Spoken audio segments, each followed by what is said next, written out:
Lately, it can seem like every time you turn on your phone or your computer, there is some bad news screaming in your face. It can be so difficult to focus on the things that we love. And in fact, often when times feel really hard and things feel really dark, it can feel like the only reasonable choice is to give up on our own personal dreams. But unfortunately, that is the worst thing you can do at this time in our history. And today I want to talk about why it is so important that we are all sharing our stories of resilience, hope, and overcoming, especially in dark times. Stay tuned.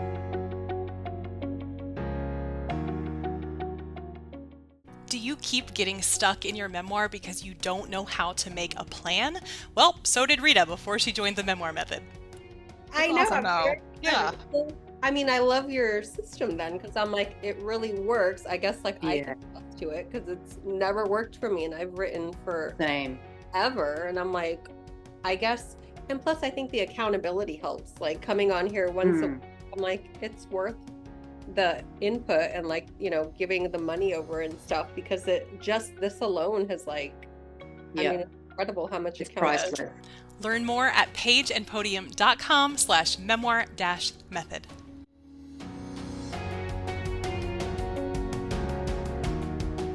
If there's ever a time when it feels easy and fun to write, that time is almost always a time when we feel good, when we feel happy and empowered and in touch with who we are, and most importantly, when we feel safe in our world. And one thing that I'm seeing a lot lately, both in the clients that I work with and in the folks that I consult with on the side, is that very often our writing projects can get stalled when we get so upset and distraught and despairing about the world around us. Of course, at the same time, there are particular periods in history where it can feel really, really difficult to pull ourselves out of that hole. Particularly in 2025, when there is so much uncertainty, it seems like so much instability everywhere around us, and when all of that is flashing at us on our phone 24/7.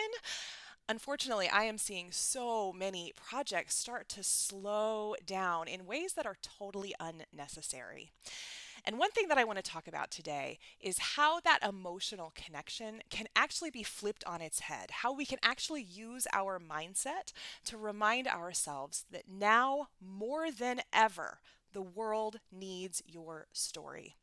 So, today I want to start by talking about some of the psychological issues that come up when we are trying to create and express ourselves in the midst of a time when that feels kind of unwelcome or unwarranted or even scary, even dangerous. I want to then talk about some of the reasons that this instinct is really backwards, that really we need to embrace our stories and embrace our creativity and expression.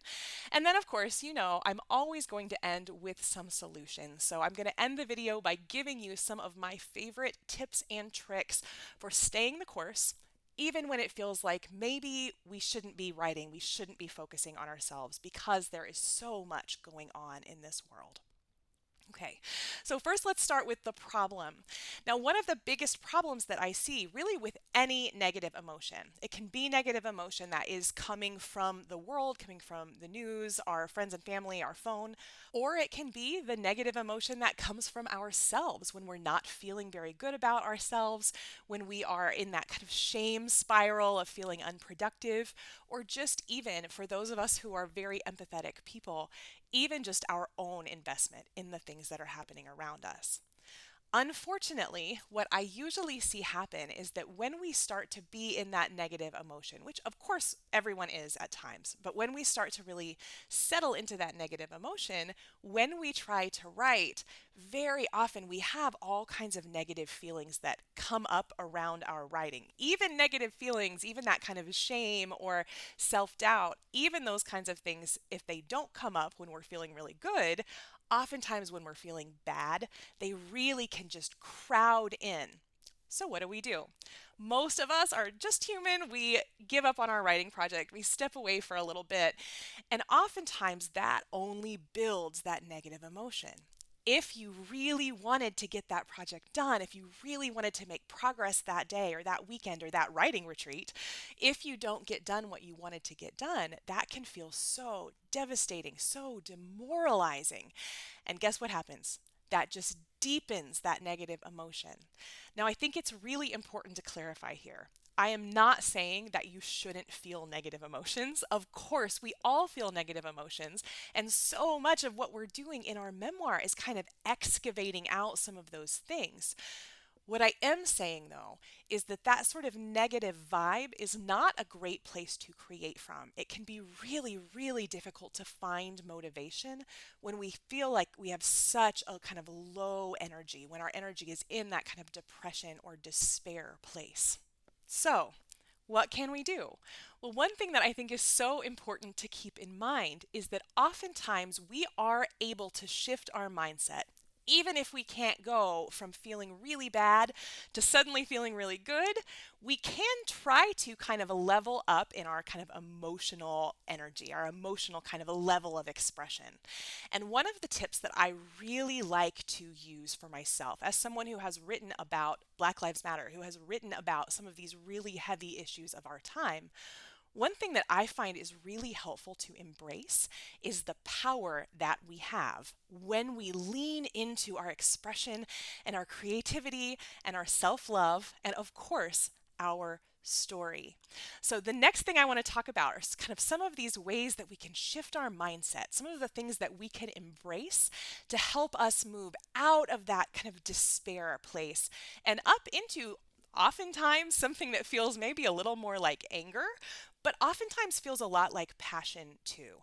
And that is going to be a much easier place to work from than that really, really low vibration place. So, the good news is, I know most folks that watch this channel, you're working on a memoir, and memoir is one of the absolute most important genres. Hear me say this, the most important genres when times are hard. So I want to talk about some of the reasons why, because what I want you to do is get fired up. We are not ever helpless in this world. We can always make change. And if the way that you want to make change is through writing, well, let's get fired up. Let's freaking do it. Okay, so what are some of the reasons that memoir is so, so important at this time? Well, I've got 5 of them. The first one is when you are writing your memoir, a magical thing happens. There is something about looking back over your life that is going to clarify your values and your perspective in a way that I promise you, you have not anticipated this. Every client I have ever worked with has finished their book feeling almost a little bit shocked, a little bit surprised at how much clearer they felt on their perspective toward the world. Now, why does this happen? Because when you work through a memoir, and particularly I work with the system called the Memoir Method that really targets in your structure, of course, how to get your book done. But the other kind of hidden part of it is that we're really pushing our clients in this program to dial in their values, to dial in their message, to dial in what it is they want to teach people. Now, what happens is that early in the program, we have all of our participants decide on craft, sometimes workshop, both the topic of their memoir, the actual part of their life they want to talk about, and that message. Then, as we go through the additional steps of structuring, of outlining, of drafting, revising, etc., what's happening is that at every single step, we are reminding our clients, and you can remind yourself too, that that message is really the heart of your memoir. Well, guess what that message almost always is? Some communication of your most deeply held values, of values that you had to walk through fire to get. And you know what is the case about all of those values, values that are so dear to us like that, is that they will fire you up when you are in touch with that thing that you must share. You're not going to be able to stop yourself from writing when we can dial into what it is we must tell the world. We can catch fire in the best of ways. And this is a great way to help yourself move forward, even and especially when it feels like there is no path in sight. Okay, the second reason that memoir is so, so important at times like this in history is that when you are working on your memoir, you are constantly thinking not only about you and your own values, but also about the people you're speaking to. There is something so powerful about realizing that all of this work that you are doing, sometimes in solitude, sometimes in a community of other writers, but always in communication with your eventual reader, that is really going to help you embrace the fact that we are in community. We are not alone. None of us individually are ever alone. We are always in community. And when we think about how we can use that book to help others, it becomes so, so clear that the only thing that we can do to move forward with that project, with that mission that we have, is to get the story out. If you know that what you have to share could help others, could ease their suffering a little bit, could help them find their path more quickly, then why wouldn't we want to sit down and write it? Doesn't that feel so empowering and emboldening? And when we focus on that audience, which we have to anyway in writing, all we are doing is giving ourselves a shortcut to realizing that our book really can make a difference. Our book can be that act of resistance that we're pushing into the world. Okay. Number three, when you are working on your memoir, one thing that you will find inevitably is that you are going to discover way more resilience in yourself than you thought you would. As you are going through that process, very often things will come up that you haven't thought about in years. In fact, this just happened in the program the other day. One of our clients, one of our group program participants, was sharing that she had been kind of struggling as she was writing because she found that as she was writing particular scenes, she was remembering all of these details, and those had not come up when she was brainstorming. They hadn't come up when she was outlining. But suddenly, when she was in the midst of crafting these scenes, of communicating this powerful message, she found that all kinds of resilience in herself was coming up, that she was identifying these moments where a lot of people would have just given up. But somehow, some power in her pushed her forward. And what we find is that identifying that resilience in yourself is really going to help you not only in your book, not only in motivating yourself to keep writing when times are hard, but also in just remembering your own strength, remembering that you have gotten through really hard things and you're going to get through this thing too. Really, you will. And once we can focus in on that, we get to number four, which is that writing your memoir will help you find your power. There is something amazing about the way that memoir forces us to get in touch with ourselves. Not just our values, not just our story, not just our resilience, but this real piece of ourselves, the most authentic, genuine truth that we have in our beings, larger than our bodies, larger than this society, larger than this earth, that there is this part of us that we can tap into, but only if we can shut the noise out and focus on who we are, what we are meant to do in this world.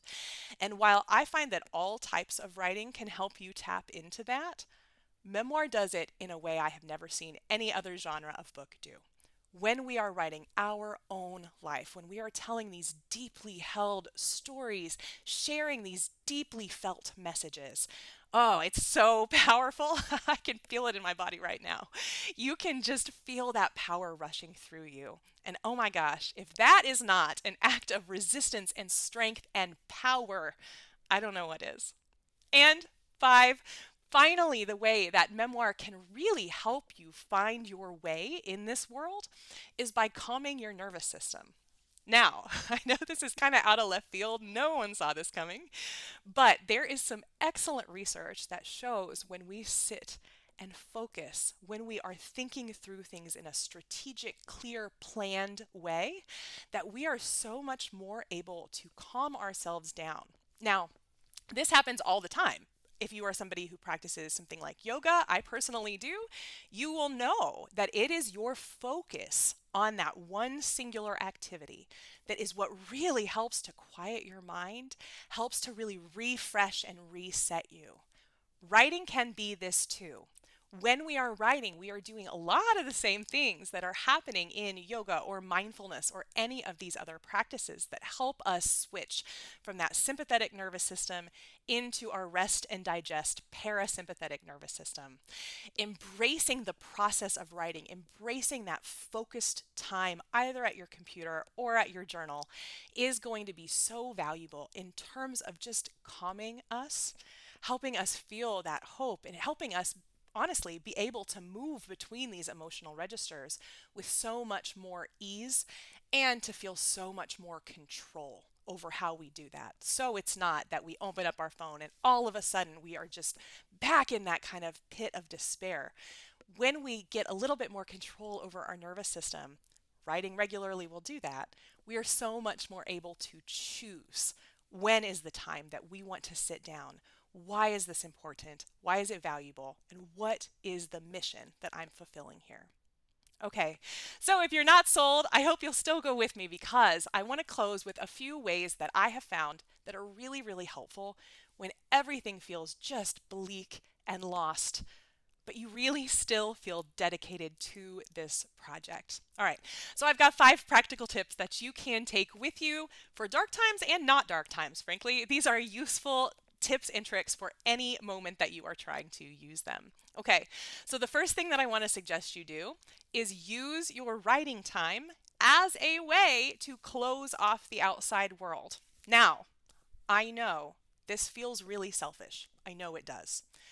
But remember, when you are taking in news story after news story after news story and it is just spiraling you downward, number one, you are not helping any of the people that are suffering in those news stories by also suffering yourself. It's a hard truth. We need to take action if we want to help with the things that are suffering in this world. Number two, the way you can actually help is to remember that you are getting your story out there. You are sharing your truth. You are writing to uplift others. So use that. Get on your computer, schedule your hour, your 2 hours, however many hours of writing time for that day, and turn off the news, turn off social, and use that time as your moment of resistance. Use that time to do what you know you can do in this world to make things better. Along these same lines, number two, I want to share one of my favorite Brecht quotes. And if you're not familiar with Brecht, he was a playwright around the time of Nazi Germany. And a lot of his plays, and in fact, his plays are known for being quite brash, characters sort of yelling things at the audience. But there's a quote that I really, really love of his that I came across actually just shortly before COVID. In this quote, he asks, "In the dark times, will there still be singing?" And the response is, yes, there will be singing about the dark times. I find that to be such a beautiful quote because it speaks to the nature of our resilience as people. That creativity, that expression, that art, that is the way we get through dark times. It makes no sense at all to cut ourselves off from the one way that we have seen humans be resilient throughout history. So as you're working on how am I going to get to the computer when I really just do not feel like it's the thing that I should be doing, I feel like I should be reading more news or engaging on social media, what I want you to do is to remind yourself that art is and always has been a form of resistance. If you are unhappy in the way the world is going, and no one can blame you for that, I want you to remember that one of the most effective ways we have seen change happen is through art. Make your art. It's not selfish. We need it. And number three, very much along the same lines, the other thing that is always resistance is self-care. Now, I want to quote Audre Lorde here. And what she says is caring for myself is not self-indulgence. It is self-preservation. And that is an act of political warfare. She's not messing around. When we think about the care that we are giving ourselves through giving ourselves permission to tap into that creative, expressive person that we are, that soul within us. That is an act of self-care. And that is the type of self-care, much, much more than a spa day, which I love, or going shopping, or having a nice meal. Self-care is giving yourself permission to express yourself, to feel the authentic feelings that you have along an entire range of things, along a range from despair all the way to joy and elation, which of course is the reason we want things to be better, right? We want everyone to be able to tap into that joy, tap into that feeling of self-love. That is an act of resistance. If you feel afraid or uncomfortable stepping into your own writing, if it feels selfish, just remind yourself this is a long haul. It's a marathon, not a sprint. All politics is, and it always has been. Your book can be part of that movement forward, but only if you remember that you deserve to give yourself the love of sitting down to write. Number 4, you have heard me talk about this before, no doubt, but as you are working through this book, as you are kind of trying to build that momentum back in the right direction, I want you to allow yourself to play. There is such a tendency when things feel really hard to force ourselves into this kind of darker voice, this kind of heavier voice. And one thing that I want to let you know is that that is not going to serve you or your reader. Truly, when we tap into who we are, what we want to say, our message, and its importance, very often what we are doing is actually playing. We're actually letting ourselves do the thing that feels fun, feels interesting, exciting, that's helping us learn. Whatever that feeling is for you, I want you to let yourself be light. Let yourself have some humor. Let yourself be fun. Let yourself enjoy the process. Not all resistance has to feel hard. Oftentimes, the most powerful forms of resistance actually feel really, really joyful. If you have ever been to a big protest, of course, there is a lot of anger, there is a lot of kind of force and power. It's very exciting. But there's also so much joy. You will not go to a big or a small protest and not hear any laughter, ever. There is always joy that is there. And as you are writing, allow yourself to tap into the joy of who you are, who the people around you are, the experiences that you have had, and this hope that I know you have that you can change the world with your book. Allow yourself to feel that joy and use it to move yourself forward. And finally, very closely related to my previous tip, I want you to think about whether you might be able to use this project and your particular interest in writing your memoir as a way to find a community of like-minded people.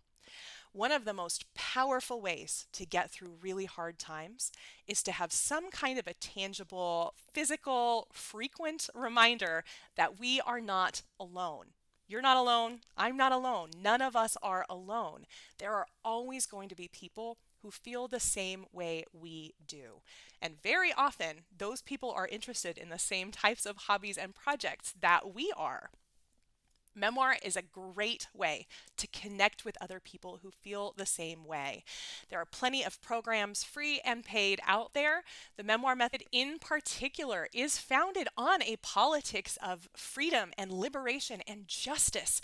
We would love to have you join us. If you are feeling alone in the journey, if you are feeling as though you're not even really sure if it's okay to write this book because there's so much happening, come and join us. We would love to help you move forward in your project, and I know it can be so, so valuable to you and to the entire world.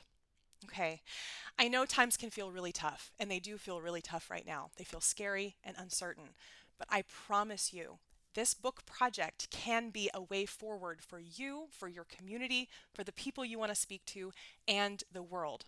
You've just got to write it.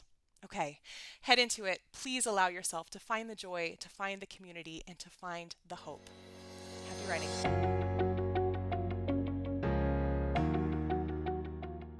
Your memoir could change someone's life, but not if you never get it written.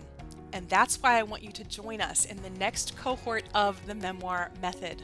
This small, curated 9-month group program will take you from idea to published, and you're going to do it with direct access to a nonfiction and a fiction specialist. You're going to do it with an entire training vault designed to help support first-time authors in their memoirs, and you're going to do it with a community of like-minded women who are writing alongside you with the same dream of using their life story to help others. When you're ready, head over to pageandpodium.com/apply.